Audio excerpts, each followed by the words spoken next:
Bueno, entonces, antes de entrar en el tema de la aplicación normal de Gauss, es necesario ver un poquitito de orientabilidad, ¿no?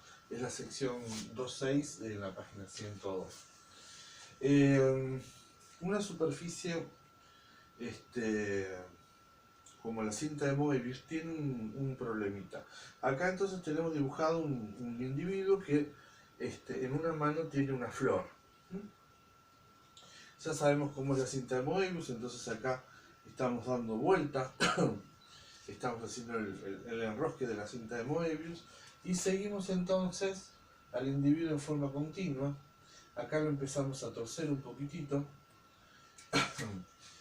y siempre vamos a pintar entonces la flor. Acá, bueno, no se vería, la flor está justo dando la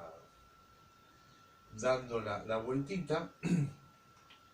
Entonces acá ya sí se ve la flor, acá también se ve la flor, y de repente entonces vuelve a la misma posición que estaba, pero con la flor en la otra mano. ¿Sí? Entonces notemos que es como yo salgo con esto, de repente doy una vuelta y aparezco con el fibrón en otra mano. ¿Sí? Eh, Esto no pasa y entonces la idea es que no pase en las superficies que tenemos definidas. Cuando esto no pase, entonces vamos a tener una superficie orientable. Bueno, vamos en realidad a definir bien lo que es una superficie orientable. Y dentro de lo que es una superficie orientable vamos a elegir una orientación de las dos orientaciones posibles. Esto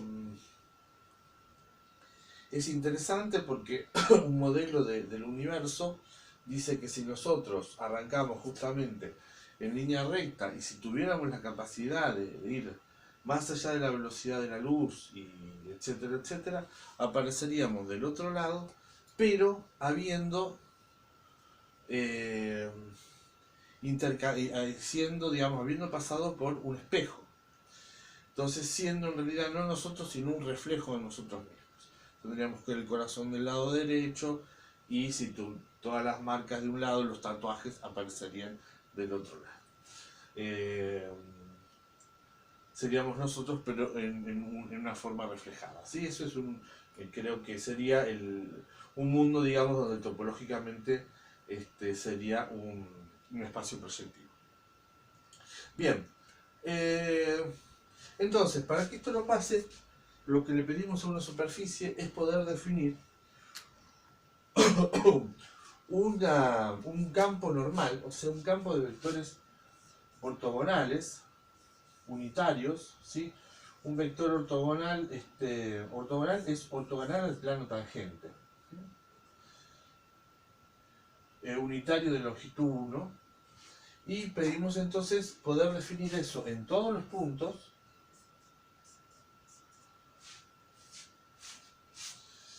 ¿Sí? De tal manera que el campo sea continuo. Y acá es donde vemos que este campo pasaría para atrás. Y cuando nos acercamos, a estas flechas no las estaríamos viendo, pero cuando nos acercamos acá, vemos que perdimos la continuidad, ¿sí? De un campo que venía todo así, y acá hace esto, bueno, no puede ser continuo. Acá, en algún momento, vamos a tener que hacer un salto. La cinta de Moebius no admite un campo unitario continuo, por eso no es orientable. Entonces, la definición que damos es esa. S es orientable si existe, si digamos, si existe una función n de S, lo podemos poner en R3 por ahora, después vamos a hacer una pequeña modificación, tal que entonces n de P es ortogonal al tangente en P, es unitario,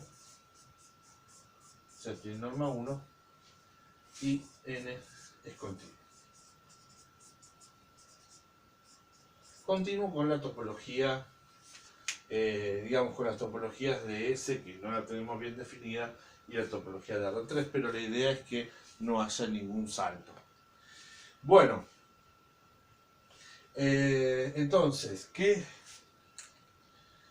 superficies son claramente orientables? Por ejemplo, una esfera, si tomamos algo así, digamos con todos los tangentes hacia afuera, entonces ahí obtenemos esto que verifica todas las condiciones. También podríamos haber tomado el campo normal hacia adentro. Bueno, un plano, entonces podemos tomar un campo constante, va a ser en el caso del plano, y en general todas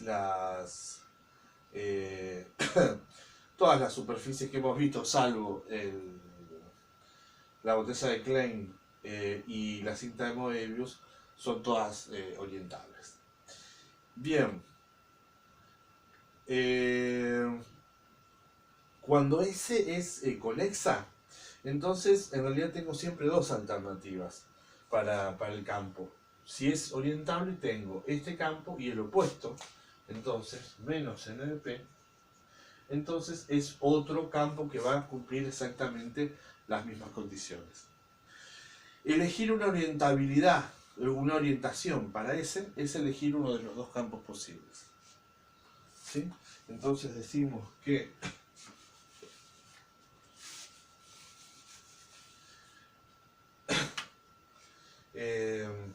si S es orientable,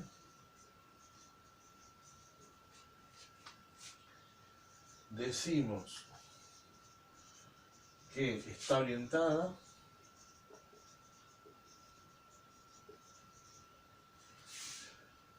si elegimos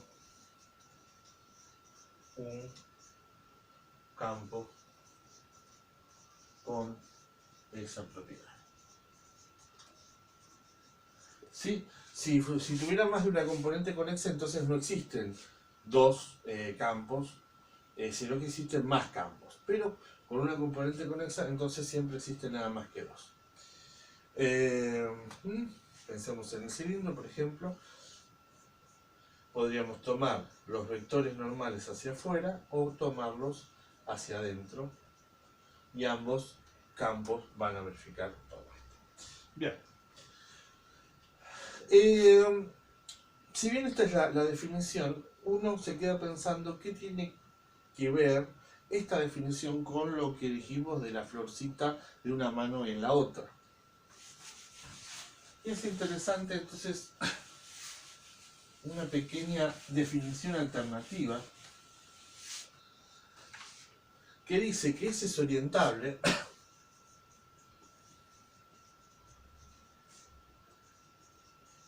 si existen cartas que cubren todo S, de tal manera que cuando tienen una intersección, tal que si X y X barra se intersectan,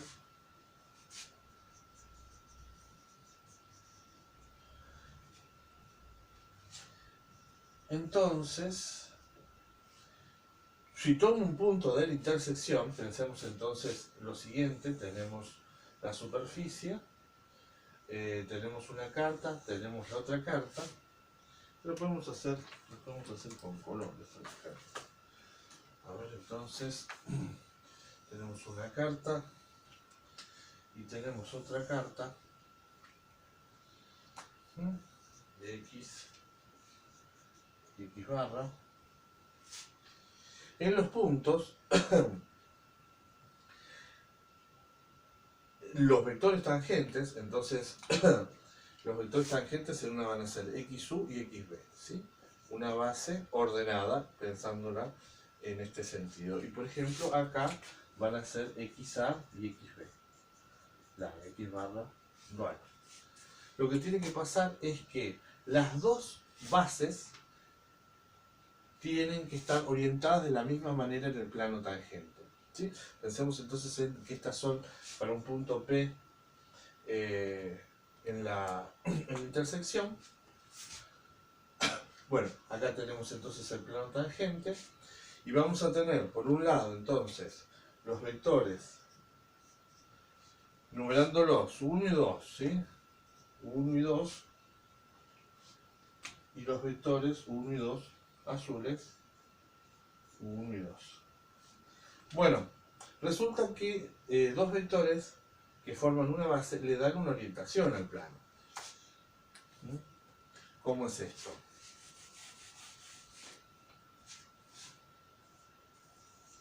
O si quieren, ellos están orientados de cierta manera. Si yo tengo 1 y tengo 2 acá, entonces la orientación es de ir de 1 hacia 2.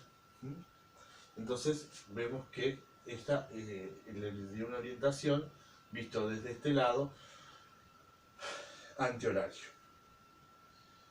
Y si yo tengo, por ejemplo, este 1 y 2, entonces voy de acá a acá y le estoy dando la orientación al revés. Entonces estos no tendrían la misma orientación. Ahora ustedes pueden decir, pero ¿por qué no fuiste de 1 a 2 así? No, porque no vale, hay que tomar el camino más corto. ¿Y cuál es el tal camino más corto? Bueno, el camino más corto es si yo muevo el 1, así en un momento deja de ser una base, porque van a estar opuestos. Como decir, yo tengo algo que es así. Si yo hago este recorrido y no dejo de ser una base, este es el camino más corto.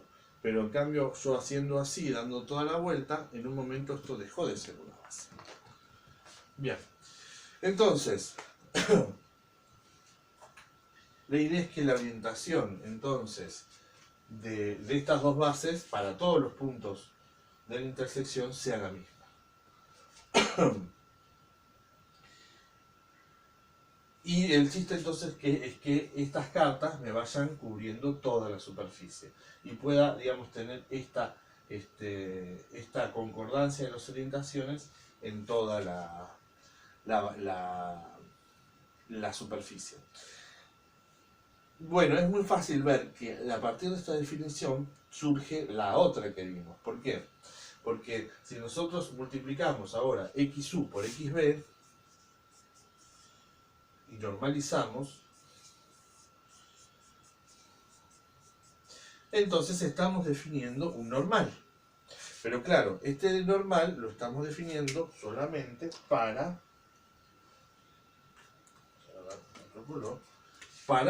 la carta en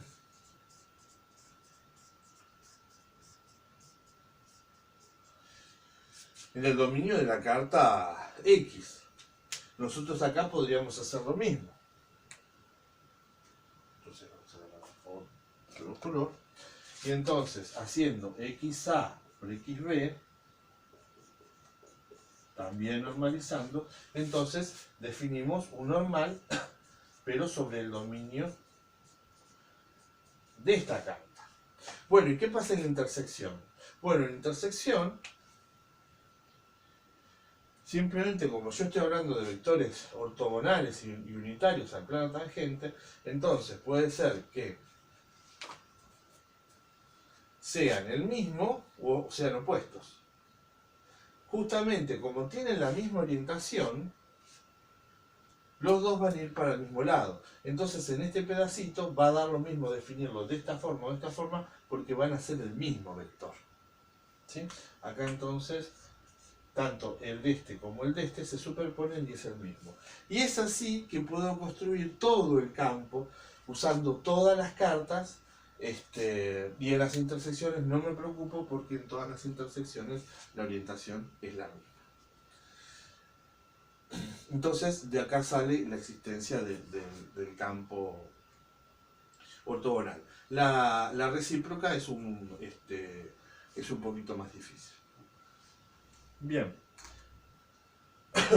Entonces ya tenemos la definición de orientable y la de orientación simplemente eligiendo una uno de estos campos con esta propiedad. Entonces ahora sí podemos ir al mapa neuronal de Gauss.